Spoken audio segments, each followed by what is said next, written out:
સ્વચ્છતા છે ત્યાં શુદ્ધતા છે, જ્યાં શુદ્ધતા છે ત્યાં પવિત્રતા છે, જ્યાં પવિત્રતા છે ત્યાં પ્રભુતા છે, ત્યાં દિવ્યતા છે.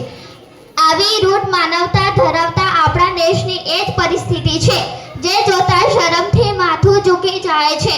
એક સમય હતો કે જ્યારે આપણે દેશ સોને કી ચિડિયા કહેવાતો હતો, જ્યાં સંપૂર્ણ સ્વચ્છતા, શુદ્ધતા, પવિત્રતા તેમજ દિવ્યતા હતી.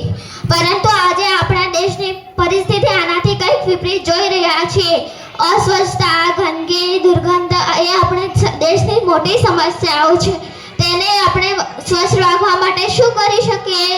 40%થી પણ વધુ ઘરોમાં શૌચાલય નથી. 50%થી પણ વધુ ઘરોમાં વધુ લોકો ખુલ્લામાં જાય છે. વળી કેટલાક તો એવા પણ હોય છે ઘરોમાં શૌચાલય હોવા છતાં બહાર જવાનું પસંદ કરે છે. કચરો ગમે ત્યાં ફેંકવા, ગમે ત્યાંથી પાન મસાલા કે માવાના કાગળો ગમે ત્યાં ફેંકવું, કોઈ જાતની શરમ રાખ્યા વગર રોડ પર પેશાબ કરવી, કેળા ખાઈને તેની છાલ રોડ પર ફેંકવી એ આપણા દેશની રોજબરોજની સામાન્ય બાબત છે. તેને સ્વચ્છ રાખવા માટે શું કરી શકીએ? કચરો તેમજ કિચન વેસ્ટને પણ પ્લાસ્ટિકની કોથળીઓમાં ભરવામાં રાખે છે. જ્યારે તેને બહાર લેવામાં આવે છે ત્યારે તેને આપી દેવામાં આવે છે. છેલ્લા કેટલાક વર્ષોને આપણી સરકારમાં સ્વચ્છતા